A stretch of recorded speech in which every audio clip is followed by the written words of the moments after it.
All right, and now we are back with Where the Red Fern Grows. We are ready to start chapter 15. When we left off, they were just about to hit the road to go to the Coon Hunt Championship. So here we go. Over a dim rocky road in a northeasterly direction, our buggy moved on. I noticed that the road stayed at the edge of the foothills, but always in sight of the river. About the middle of the afternoon, we stopped at a small stream to water the team. Papa asked Grandpa if he intended to go all the way to the campground before stopping. No, he said, I figure to put up for the night when we reach Bluebird Creek. With a good early start in the morning, we could make the campgrounds in plenty of time to pitch our tent and set up camp. Late that evening, we reached Bluebird Creek. We didn't set up our tent. With a tarp, we made a lean-to and built a large fire out in front of it. While Grandpa fed and watered the team, Papa and I carried our bedding to the shelter and made down our beds. Grandpa said, while we're cooking supper, you see to your dogs. Feed them and fix them a warm bed. I figured to cook them some cornmeal mush, I said. That's what they're used to eating. Mush, Grandpa growled. They're not going to have mush, not if I can help it.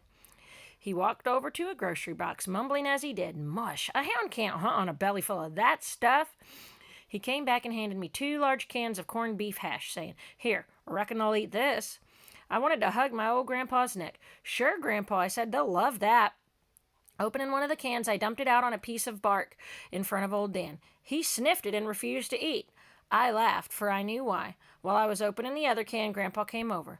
What's the matter, he asked. Won't he eat it? Sure, Grandpa, I said, he'll eat, but not before little Ann gets her share. With the second can opened, I fed her on another piece of bark. Both of them started eating at the same time. With an astonished look on his face, Grandpa exclaimed, Well, I'll be darned. I never saw anything like that. Why, I never saw a hound that wouldn't eat. Did you train him to do that? No, Grandpa, I said. They've always been that way. They won't take anything away from each other, and everything they do it as one. Papa had overheard our conversation. He said, You think that's strange? You should have seen what I saw one day. One of the girls threw 2 cold biscuits out in the backyard to old Dan. He stood and looked at them for a bit, then picking both of them up in his mouth, he trotted around the house. I followed just to see what he was going to do. He walked up in front of the doghouse, laid them down, and growled. Not like he was mad. It was a strange kind of growl. Little Ann came out of the doghouse, and each of them ate a biscuit. Now, I saw this with my own eyes. Believe me, those dogs are close to each other. Real close. After Papa had stopped talking, silence settled over the camp. Grandpa stood staring at my dogs. In a slow voice, as if he were picking his words, he said, You know, I've always felt like there was something strange about those dogs. I don't know just what it is, and I can't exactly put my finger on it, yet I can feel it. Maybe it's just my imagination. I don't rightly know. Turning to my father, he said, Did you ever notice the way they watch this boy? They see every move he makes. Papa said, Yes, I've noticed a lot of things they've done. In fact, I could tell you a few that would never believe. But right now there's something you'd better believe. Supper is ready. While I was helping myself to hot Dutch oven cornbread, fried potatoes, and fresh side meat, Grandpa poured the coffee. Instead of the 2 cups I expected to see, he set out 3 and filled them to the brim with the strong black liquid. I had never been allowed to drink coffee at home and didn't exactly know what to do. I glanced at Papa. He seemed too busy with his eating to pay attention to me. Taking the bull by the horns, I reached over and ran my finger through the cup's handle. I held my breath as I walked over and sat down by a post oak stump. Nothing was said. Grandpa and Papa paid no attention to what I did. My head swelled up as big as a number 4 wash tub. I thought, I'm not only big enough to help Papa with the farm, now I'm big enough to drink coffee. With supper over and the dishes washed, Grandpa said, Well, we'd better turn in as I want to get an early start in the morning. Long after Grandpa and Pop had fallen asleep, I lay thinking of the big hunt. My thoughts were interrupted when the wonders of nightlife began to stir in the silence around us. From a ridge on the right, a red fox started barking. He was curious, and in a small way challenging the intruders that had dared to stop in his wild domain. From far back in the flinty hills, the monotonous call of a hoot owl flowed down into the silent night. It was the mating call and was answered from a distant mountain. I could hear the stamping feet of our horses and the grinding, crunching noise made by their strong teeth as they ate the hard, yellow kernels of corn in their feed boxes. The nighthawk screamed as he winged his way through the starlit night. An eerie screech from a tree close by made shivers run up and down my spine. It was a screech owl. I didn't like to hear the small owl, for there was a superstition in the mountains concerning them. It was said that if you heard one owl, it meant nothing at all, but if you heard more than one, it meant bad luck. I lay and listened to the eerie twittering sound. It was coming from the left of our camp. The creepy noise stopped, and for several moments there was silence. When next I heard the cry, it was coming from the right. I sat up in alarm. Had I heard two owls? My movement had awakened Grandpa. In a sleepy voice, he asked, "What's the matter? Can't you sleep? What are you sitting up for like that?" "Grandpa, I heard two screech owls," I said. Grunting and mumbling, he sat up, rubbing the sleep from his eyes. He said, "You heard two screech owls? Why, that's nothing. I've heard two. Oh, I see. You're thinking of that bad luck superstition. There is nothing to that. Nothing at all. Now you lie down and go to sleep. Tomorrow's going to be a big day." I tried hard to fall asleep, but couldn't. I couldn't get the owls out of my mind. Had I really heard two? Were we going to have bad luck? Surely nothing bad could happen, not on such a wonderful hunt. I found peace in my mind by telling myself that the owl had changed trees. Yes, that was it. He'd simply flown out of one tree to another. The next morning, while having breakfast, Grandpa started kidding me about the screech owls. "I wish you could have caught one of those owls last night," he said. "We could have boiled him in our coffee pot. I've heard there's nothing like a strong hoot owl coffee." "It wasn't a hoot owl, Papa," I said. "It was a screech owl, and I don't know for sure if I heard one or two. It could have been just one." Pointing to a small red oak, I said, "I think the first time I heard him he was over there, and the next time it was over in that direction. Maybe he changed trees. I sure hope so." Grandpa saw I was bothered. "You don't believe that hogwash superstition, do you? Bad luck? Bah! There's nothing to it." Papa laughed and said, "These mountains are full of that jinx stuff. If a man believed it all, he'd go crazy." The encouraging words from Papa and Grandpa helped some, but there was still some doubt. It's hard for a young boy to completely forget things like that. Breakfast over and our gear stowed back in the buggy, we left Bluebird Creek. On that day, Grandpa drove a little faster than he had in the previous one. I was glad of this, for I was anxious to reach the campground. At about noon, he stopped the team. I heard him ask Papa, "Is this Black Fox Hollow?" "No," Papa said. "This is Waterfall. Black Fox is the next one over. Why?" "Well," Grandpa said, "there's supposed to be a white flag in the mouth of Black Fox. That's where we leave the road. The camp is in the river bottoms." By this time, I was so excited, I stood up in the buggy box so I could get a better view. "Maybe you ought to step them up a little, Grandpa," I said. "It's getting pretty late." Papa joined in with his loud laughter. "You just take it easy," he said. "We'll get there in plenty of time. Besides, these mares can't fly." I saw the flag first. "There is, Grandpa!" I shouted. "Where?" he asked. "Over there, see, tied on that grapevine." As we left the main road, I heard Papa say, "Boy, look at all those tracks. Sure has been a lot of traveling on this road." "That smoke over there must be coming from the camps," Grandpa said. When we came inside of the camp, I couldn't believe what I saw. I stared in amazement. I had never seen so many people at one gathering. Tents were spread out over an acre and a half of ground, all colors, shapes, and sizes. There were odd-looking cars, buggies, wagons, and saddle horses. I heard Grandpa say in almost a whisper, "I knew there'd be a lot of people here, but I never expected so many." I saw the astonished look on my father's face. Off to one side of the camp, under a large black gum tree, we set up our tent. I tied my dogs to the buggy and fixed a nice bed for them under it. After everything was taken care of, I asked if I could go look around the camp. "Sure," Grandpa said. "Go any place you want to go. Only don't get in anyone's way." I started walking through the large camp. Everyone was friendly. Once I heard a voice say, "That's the boy who owns the two little red hounds. I've heard they're pretty good." If my head had gotten any bigger, I know it would have burst. I walked on as straight as a canebrake cane. I looked at the hounds. They were tied in pairs here and there. I had seen many coonhounds, but none that could equal these. There were redbones, blue ticks, walkers, and bloodhounds. I marveled at their beauty. All were spotlessly clean with slick and glossy coats. I saw the beautiful leather leashes and brass-studded collars. I thought of my dogs. They were tied with small cotton ropes and had collars made from old check-line leather. As I passed from one set of dogs to another, I couldn't help but wonder if I had a chance to win. I knew that in the veins of these hounds flowed the purest of breeded blood. No finer coonhounds could be found anywhere. They came from the Smoky Mountains of Tennessee, the Bayou country of Louisiana, the Red River bottoms of Texas, and the flinty hills of the Ozarks. Walking back through the camp, I could feel the cold fingers of doubt squeezing my heart. One look at my dogs drove all doubt away. In the eyes of little Ann, it seemed I could read this message: "Don't worry, just wait. We'll show 'em." That night, Grandpa said, "Tomorrow they'll have a contest for the best-looking hound. Which one are you going to enter?" I told him I didn't think I'd enter either one of my dogs. They were so little, I didn't think they'd have a chance. Grandpa got all huffed up. He said, "It doesn't make any difference how little they are. They're coonhounds, aren't they?"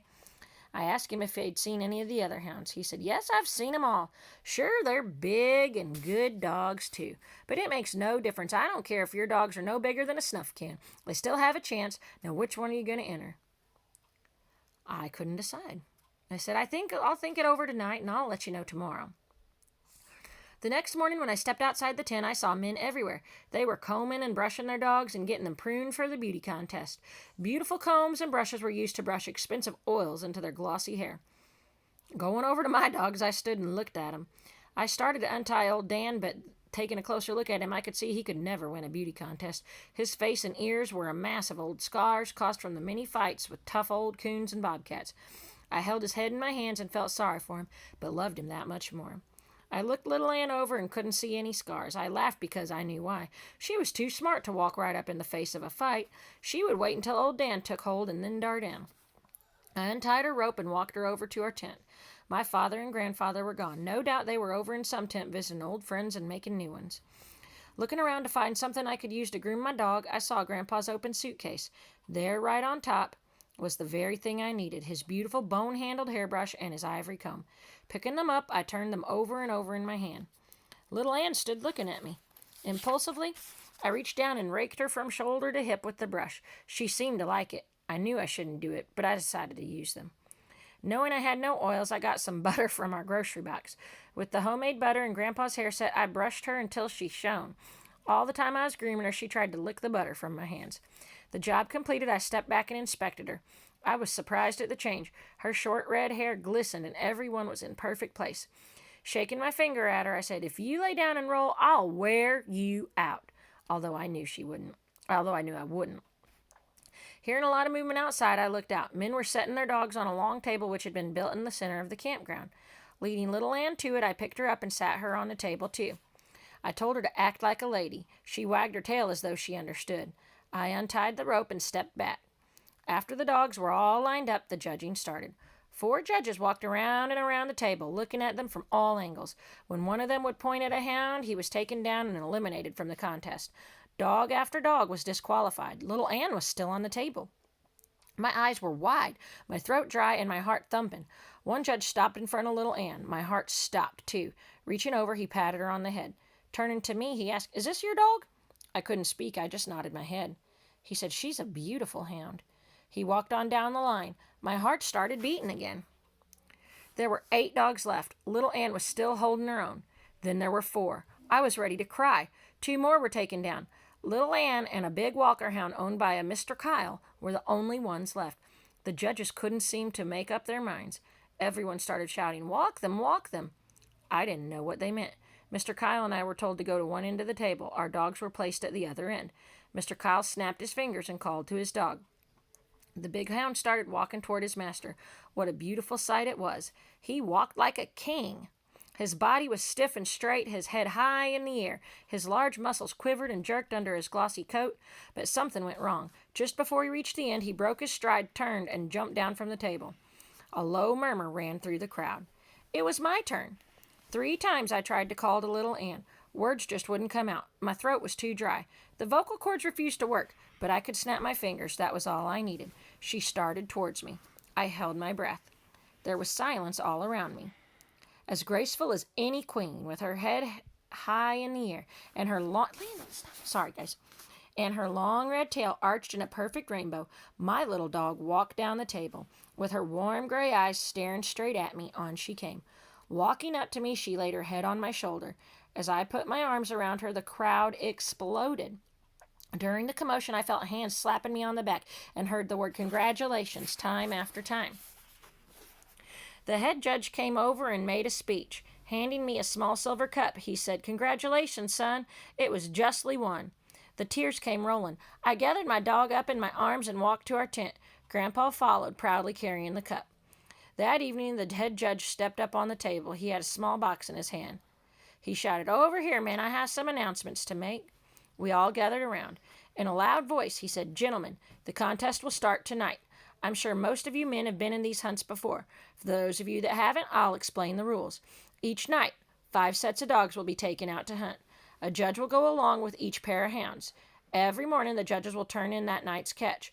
The 2 hounds that tree the most coons will qualify for the championship runoff. The other 4 sets will be eliminated from the hunt.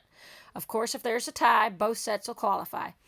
On the following nights, only those hounds tying the first night's score or getting more will be on the runoff. Now, gentlemen, this hunt must be carried out in a sportsmanlike way. If the coon is treed where he can't be caught, such as in a bluff, it will not be counted. You must catch the coon, skin it, and turn the hide over to your judge. You are allowed to take an axe, a lantern, and a gun with birdshot, which you can use to get a coon out of a tree. 25 sets of hounds have been entered in the hunt. In this box, I have 25 cards.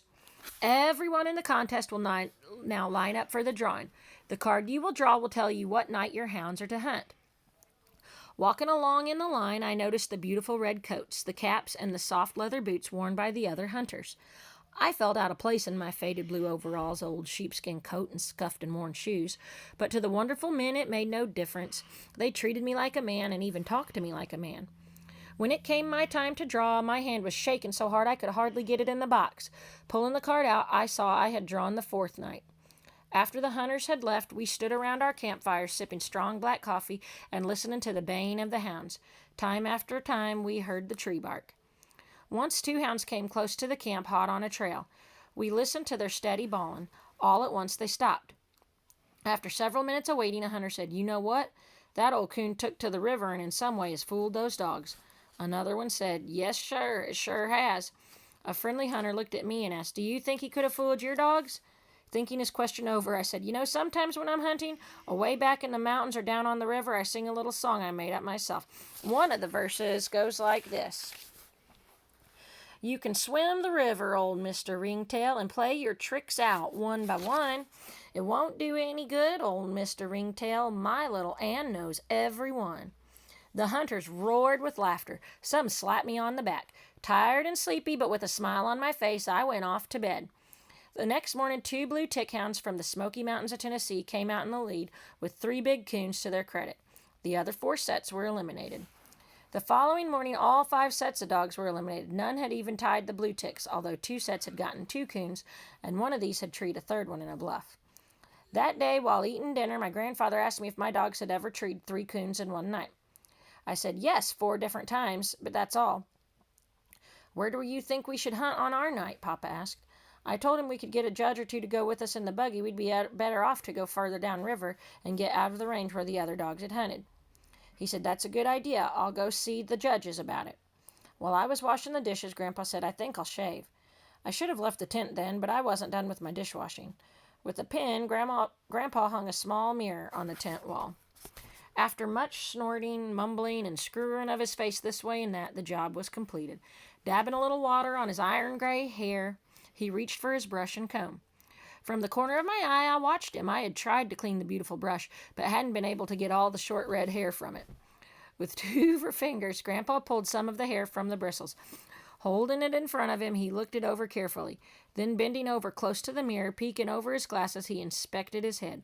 Straightening up, he looked at the brush again. Turning around quickly, he looked straight at me and said, "Say, young..." Not waiting for anything more, I scooted for the door.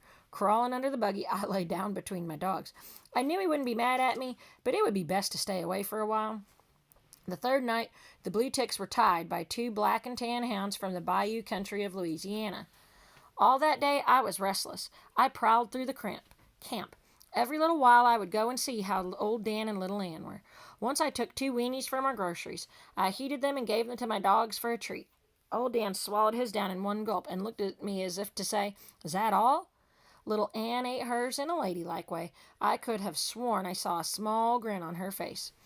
Grandpa was hopping around like a grasshopper, going here and there. Once, passing a tent, I heard his voice. I knew he was bragging about my dogs. I smiled to myself. Another hunter stopped me and asked, "Is it true that your hounds have treed 6 coons in one night, 3 up in one tree, or is that old man just blowing off steam?" I told him my grandpa had a little steam, but he was the best grandpa a boy could ever have. He patted me on the head, turned, and walked away, laughing.